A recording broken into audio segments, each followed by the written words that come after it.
যুদ্ধবিধ্বস্ত গাজায় টানা তৃতীয় বছরের মতো পশু কোরবানি ছাড়াই কাল উদযাপিত হতে যাচ্ছে পবিত্র ঈদুল আজহা। ইসরায়েলি নিষেধাজ্ঞার কারণে উপত্যকাটিতে কোনো পশু আমদানি করা সম্ভব হয়নি। সেখানে 1 কেজি মাংসের জন্য এখন গুনতে হয় কমপক্ষে $120।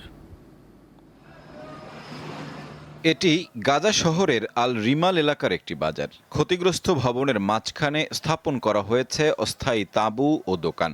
এখানেই বিভিন্ন পণ্য দেখছেন স্থানীয়রা। তাদেরই একজন ইসমাইল জাদা। আগের বছরগুলোর চেয়ে মাংসের দাম কয়েক গুণ বেড়েছে বলে জানান তিনি। বলেন, এই অবস্থায় কোরবানি করা কোনোভাবেই সম্ভব না।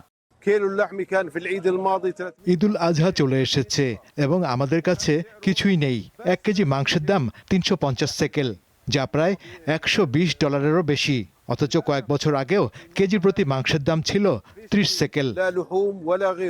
নাসমা আল শাইর নামে আরেক বাসিন্দা বলছেন, অল্প দামে যা পাওয়া যায় তা দিয়েই পরিবারের সদস্যদের মুখে হাসি ফোটাতে চেয়েছেন তিনি, কিন্তু তাও পারছেন না। জিনিসপত্রের দাম আকাশ ছোঁয়া। আমি আমার সন্তানদের খুশি করার চেষ্টা করছি, সেটা সামান্য কিছু জিনিস বা হাতের কাছে যা পাই তা দিয়ে, কিন্তু পরিস্থিতি এখন আর আগের মতো নেই।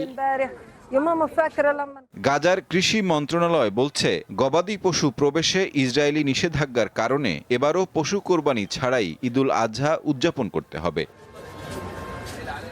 মন্ত্রণালয়ের তথ্য মতে যুদ্ধের আগে প্রতি বছর ঈদুল আজহার মৌসুমে 10,000 থেকে 20,000 গরু এবং 30,000 থেকে 40,000 ভেড়া আমদানি হতো গাজায়। 2023 সালের 7 অক্টোবর গভীর রাতে ইসরায়েলে হামলা চালায় হামাস। এতে 1100-র বেশি মানুষ প্রাণ হারায়। জিম্মি করা হয় অন্তত 200 জনকে। জবাবে গাজায় বড় সামরিক অভিযান চালায় ইসরায়েল। এতে প্রায় 73,000 ফিলিস্তিনি নিহত হয়। গুঁড়িয়ে দেওয়া হয় হাজার হাজার ঘরবাড়ি ও স্থাপনা।